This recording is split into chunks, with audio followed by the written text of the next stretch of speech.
So Thypoch is a very, very interesting company in the sense that they are owned by DZO Films.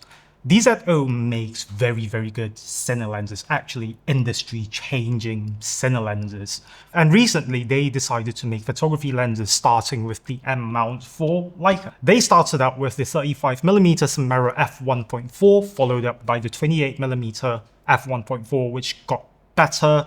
And then they released the Eureka, which I don't have in my hands yet. And then after that, soon after that, they released this. This is the Thypoch 50mm Simera f1.4.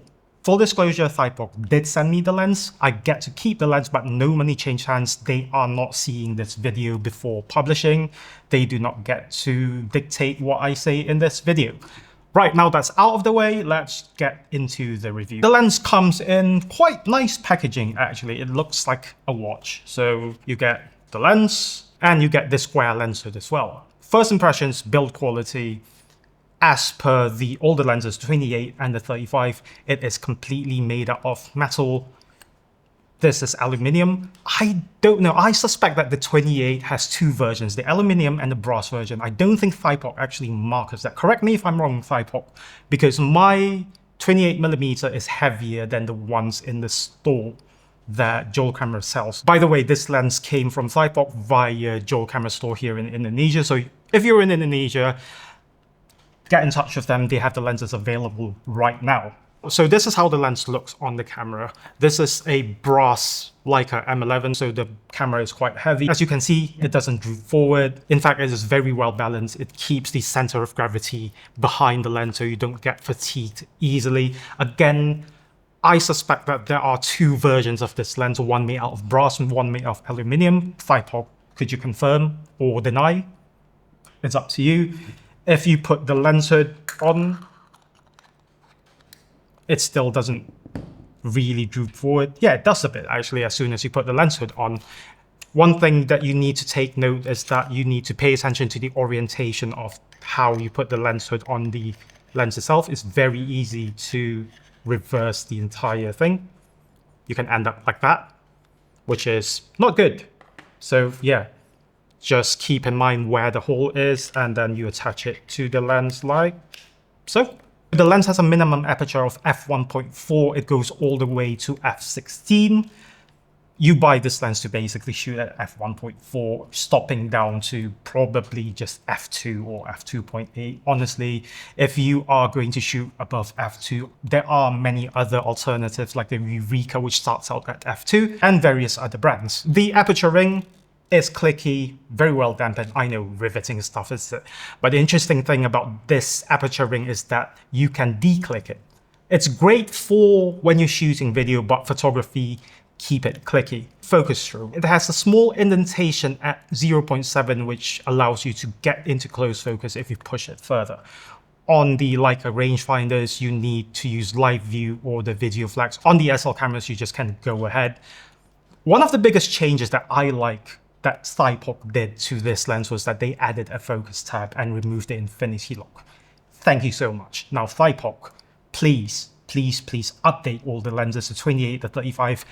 Get rid of the infinity lock and add the same focus tab. Scallop focusing ring, I quite like it. Now the thing that I don't like about this lens is a feature. For them, it's a feature. Is this depth of field scale, the dotted ones. On the 28, I understand. On the 35, it's okay because it's quite wide so you can actually see it. This one, as you can see, is quite tight. Now, they changed something about the dots on the lens itself. It's a bit brighter than the other one, so those other ones you can't really see. This one you can see a lot easier. This lens has internal focusing. The thing that feels weird about this lens is as you're focusing, you can actually see the lens retract into the lens body itself.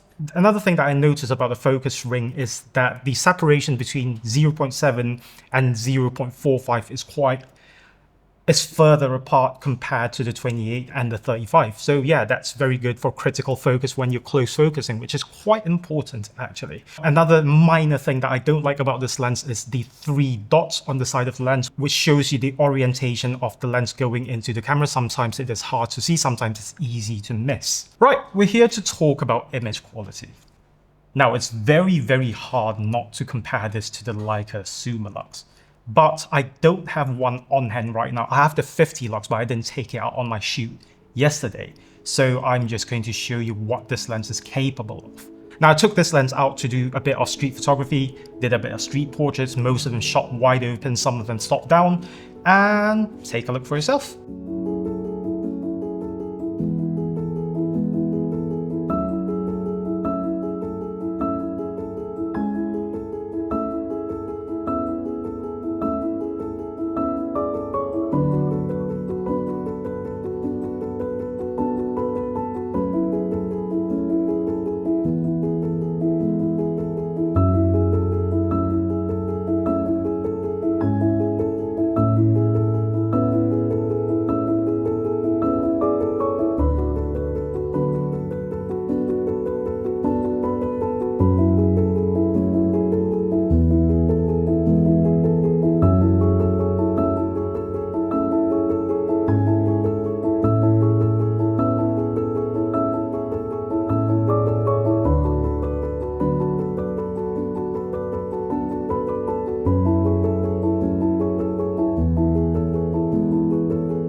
Right, what are my thoughts about the image quality? I think this lens performs amazingly at the price range. Like it or not, there is the Leica 3D pop going on. It performs very, very well at this price point. Is the Leica Summilux a bit sharper? The newer one, the close focusing one, yeah, it is a bit sharper than this lens, but it really makes me wonder if paying $4,000 for the Leica is worth your money. And I know a few of my photographer friends who are thinking of selling their 50 lux for this lens. Chromatic aberrations wise, yes, there are chromatic aberrations, but it's very, very easily corrected in Lightroom. Vignette wise, it goes away at about f2.8, and again, very easily corrected in Lightroom. This lens at f1.4 is quite difficult to nail focus. You can use your live view or a VisuFlex to help you out. But when you do, there's something special about this. The thing I like about the Bokeh is that because this thing has 14 aperture blades, it's very, very smooth compared to Leica's 9 or 12, depending on which lens you're talking about. This is definitely smoother. This is definitely creamier than the Leica lenses, which again, makes me question the worth of the Leica lens. Now, I found out something quite annoying about this lens. So now when you're using this square lens hood, you can't really attach a filter. I tried attaching my Cinebloom filter on this lens, like so,